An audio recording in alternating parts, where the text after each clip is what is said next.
Similarly, Hiranyakashipu, who by dint of his sinful activities always defied the supremacy of the Supreme Personality of Godhead, entered into the darkest region of hellish life, but by the grace of his great son, Prahlada Maharaj, he also was delivered and went back home, back to Godhead. When Prahlada Maharaj was offered benediction by Nrsimhadev, due to his great devotion and tolerance, he refused to accept any benediction from the Lord, thinking that such acceptance was not befitting a sincere devotee. The rendering of service to the Supreme Personality of Godhead in expectation of a good reward is deprecated by Prahlada Maharaj as mercantile business.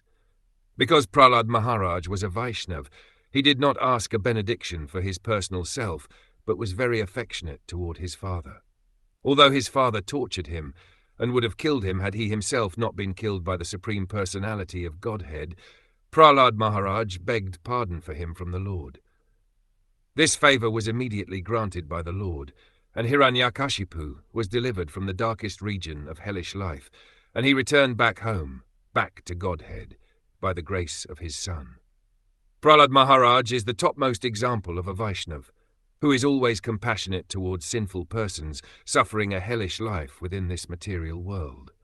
Krishna is therefore known as Paradukha Dukhi Kripambuddhi, or one who is compassionate toward others' suffering and who is an ocean of mercy. Like Prahlada Maharaj, all pure devotees of the Lord come to this material world with full compassion to deliver the sinful.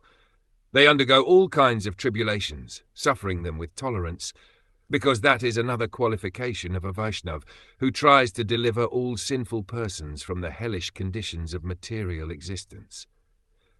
Vaishnavas are therefore offered the following prayer. The chief concern of a Vaishnav is to deliver the fallen souls.